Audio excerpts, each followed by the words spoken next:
G'day, welcome to the show. Soul Covers here. We are back.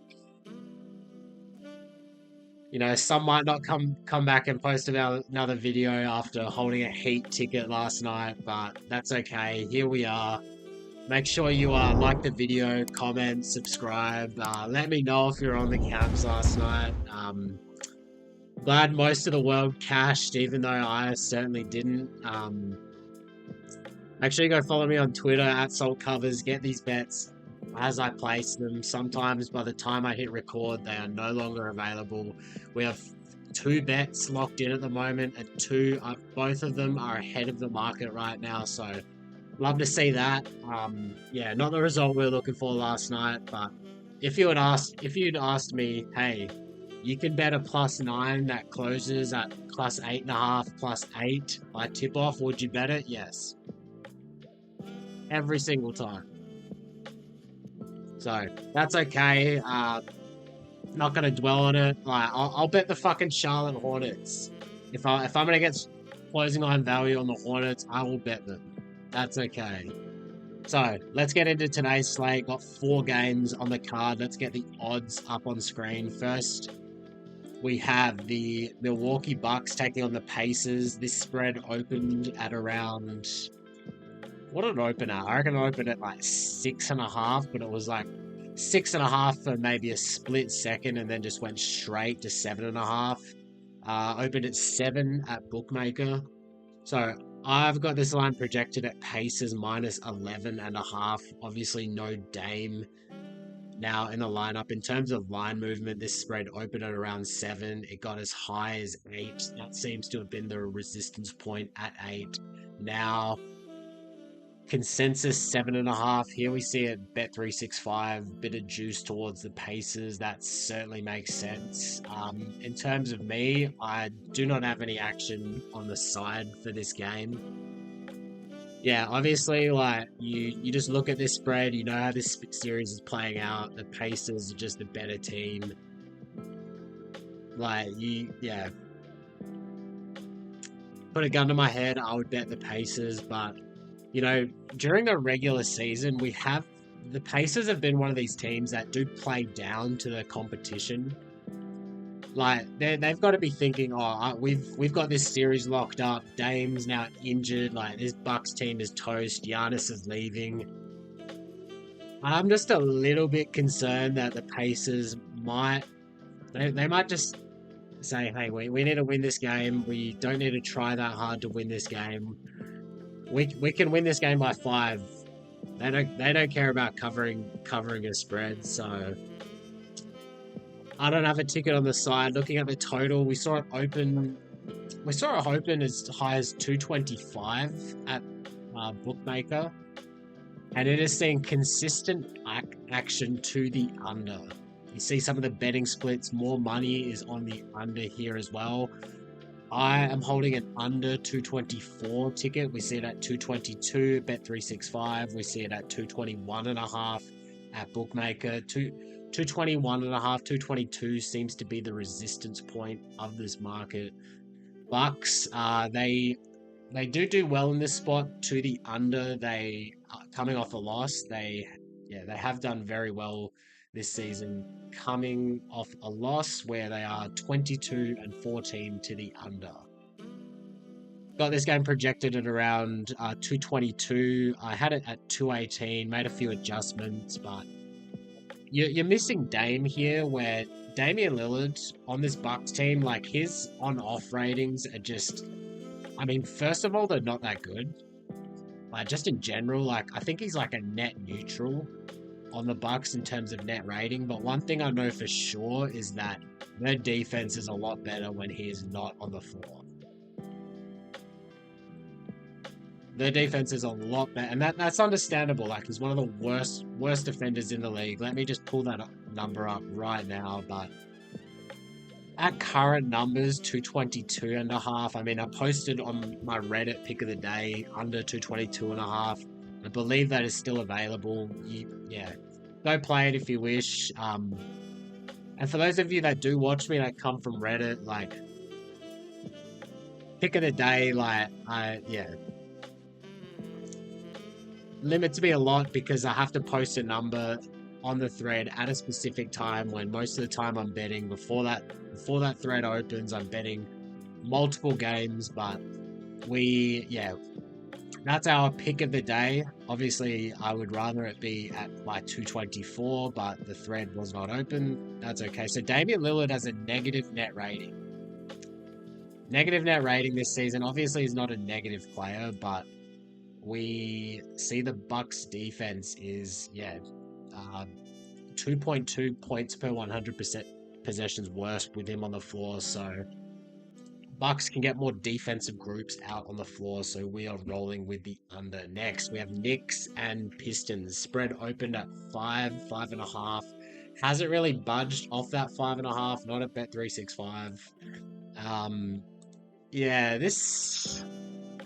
If this spread was at like 8, I really wanted the Pistons, but at 5.5, you'd have to say Knicks or nothing at 5.5. The Knicks, like they haven't played amazing in this series, but the Pistons are really blew.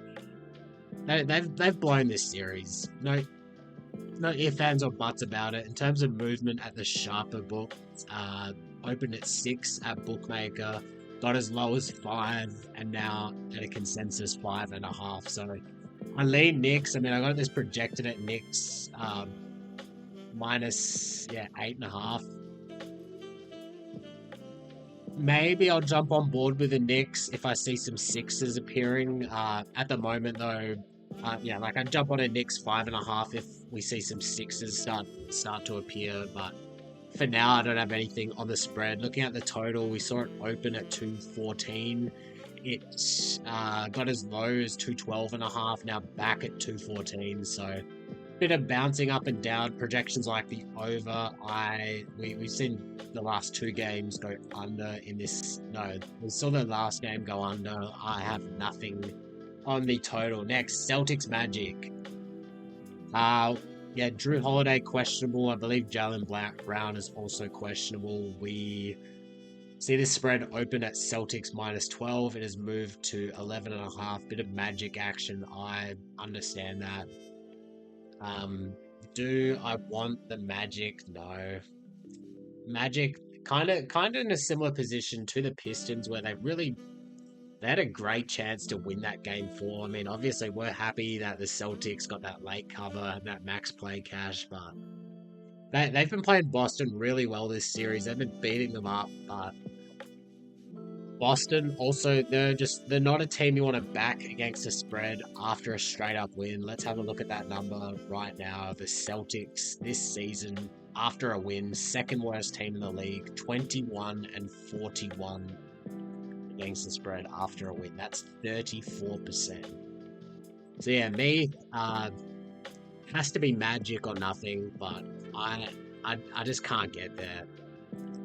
Looking at the total, we saw this open at 199.5. It's just crazy seeing some of these totals, And we are playing into this low total. I'm holding it under 199. Got that down for 3 units. Now seeing it at 196. That's a great ticket. Got this game projected at 197, 198. So, look, we've got two of the slowest teams remaining in the playoffs. This is the slowest paced series in the playoffs by a mile. It's about 10 possessions below the regular season league average. So 2 great defenses. We got Orlando, best team at limiting opponent threes. They've been doing that against Boston, but they've also been fouling them a lot as well.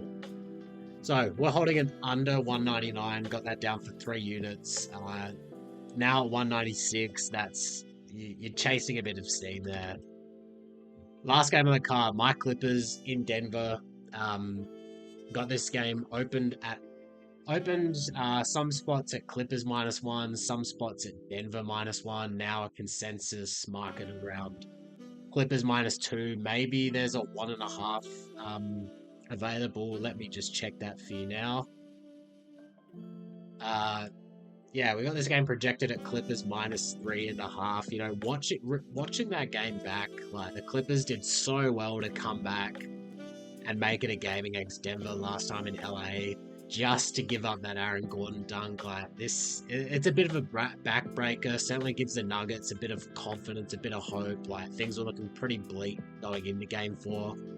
We do see 1.5 available at DraftKings, BetMGM as well. So Clippers -1.5, probably one of the better bets currently available.